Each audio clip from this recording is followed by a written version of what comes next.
Gun ಹಿಡಿದು ನಿವೃತ್ತ police ಅಧಿಕಾರಿಯೊಬ್ಬರು ರಂಪಾಟ ಮಾಡಿರುವಂತ ಘಟನೆ ಬೆಳಕಿಗೆ ಬಂದಿದೆ. ಅದು ಕೂಡ ಗೃಹ ಸಚಿವ ಡಾಕ್ಟರ್ ಜಿ ಪರಮೇಶ್ವರ್ ಅವರ ನಿವಾಸದ ಪಕ್ಕದಲ್ಲೇ ಗನ್ ಹಿಡಿದು ರಂಪಾಟ ಮಾಡಿರೋದು. ಅಪಾರ್ಟ್ಮೆಂಟ್ ಕಾಮಗಾರಿ ನಡೀತಾ ಇರುವ ಹಿನ್ನೆಲೆ ಕಾಮಗಾರಿಗೋಸ್ಕರ ಗ್ರಾನೈಟ್ಗಳನ್ನ ತಂದಿತ್ತು ಕಂಟೈನರ್ ಲಾರಿ.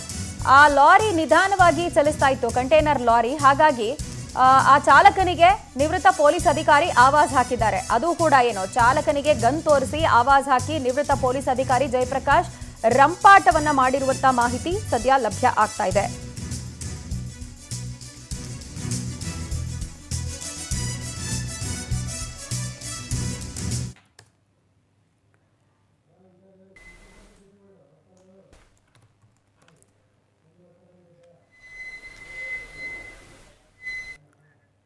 ನೋಡಿ, ಈ ರಿಟೈರ್ಡ್ ಆಗಿರುವಂಥ ಪೊಲೀಸ್ ಆಫೀಸರ್ಗಳಿಗೆ ಗನ್ ಎಲ್ಲಾನು ಇಟ್ಕೊಳ್ಳೋದಕ್ಕೆ ಕೆಲವು ಸ್ಪೆಸಿಫಿಕ್ ಕಂಡೀಷನ್ಗಳು ಸರ್ಕಮ್ಸ್ಟೆನ್ಸಸ್ನಲ್ಲಿ ಅವರಿಗೆ ಪರ್ಮಿಷನನ್ನು ಕೊಡಲಾಗಿರುತ್ತೆ. ಬಟ್ ಇವರು ಅದನ್ನು ಯಾವ ರೀತಿ ಬಳಕೆ ಮಾಡ್ಕೊಳ್ತಾರೆ ಅಂತ ಹೇಳಿ ಗಮನಿಸಬೇಕಾಗಿದೆ. ಗನ್ ಹಿಡಿದು ನಿವೃತ್ತ ಪೊಲೀಸ್ ಅಧಿಕಾರಿ ರಂಪಾಟ ಮಾಡಿರೋದು, ಅದು ಕೂಡ ಏನು ಕ್ಷುಲ್ಲಕ ಕಾರಣಕ್ಕೆ. ಅವರ ನಿವಾಸದ ಪಕ್ಕದಲ್ಲಿ, ಗೃಹ ಸಚಿವ ಡಾಕ್ಟರ್ ಜಿ ಪರಮೇಶ್ವರ್ ಅವರ ನಿವಾಸದ ಪಕ್ಕದಲ್ಲಿ ಒಂದು ಅಪಾರ್ಟ್ಮೆಂಟಿನ ಕಾಮಗಾರಿ ನಡೀತಾ ಇದೆ. ಆ ಕಾಮಗಾರಿಗೋಸ್ಕರ ಗ್ರಾನೈಟ್ಗಳನ್ನು ಒಂದು ಕಂಟೈನರ್ ಲಾರಿ ಕ್ಯಾರಿ ಮಾಡ್ಕೊಂಡು ಬರುತ್ತೆ. ಬಟ್ ಆ ಚಾಲಕ ಸ್ವಲ್ಪ ನಿಧಾನಕ್ಕೇನೋ ಚಲಿಸ್ತಾ ಇದ್ದ ವಾಹನ ಅಂತ ಹೇಳಿ ಅದನ್ನ ಪ್ರಶ್ನೆ ಮಾಡಿದ್ದಾರೆ ಈ ನಿವೃತ್ತ ಪೊಲೀಸ್ ಅಧಿಕಾರಿ.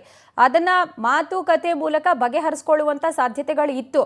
ಆತ ಯಾವ ರೀತಿ ರಸ್ತೆನಲ್ಲಿ ಗಾಡಿ ಓಡಿಸ್ತಾ ಇದ್ದಾನೆ, ಆ ಕಂಟೈನರ್ನ ತೆಗೆದುಕೊಂಡು ಹೋಗ್ತಿದ್ದಾನೆ ಅನ್ನೋದು ಈತನಿಗೆ ಸಂಬಂಧನೇ ಇಲ್ಲ. ಬಟ್ ಸ್ಟಿಲ್ ಏನೋ ಕನ್ಸರ್ನಿಂದ ಅಥವಾ ನಿಮ್ಮ ವಾಹನ ಯಾವುದೋ ತೆಗಿಬೇಕು, ಪಾರ್ಕ್ ಮಾಡಬೇಕು ಅನ್ನುವಂಥ ದೃಷ್ಟಿಯಿಂದ ಏನಾದರೂ ಪ್ರಶ್ನೆ ಮಾಡ್ತಿದ್ದಾರೆ ಅಂತ ಹೇಳಿದ್ರೆ ಅದಕ್ಕೆ ಗನ್ ತೋರಿಸಿ ಆವಾಜ್ ಹಾಕುವಂಥ ಅವಶ್ಯಕತೆ ಆದರೂ ಏನಿತ್ತು ಅನ್ನೋದೇ ಈಗ ಪ್ರಶ್ನೆ ಆಗ್ತಾ ಇದೆ.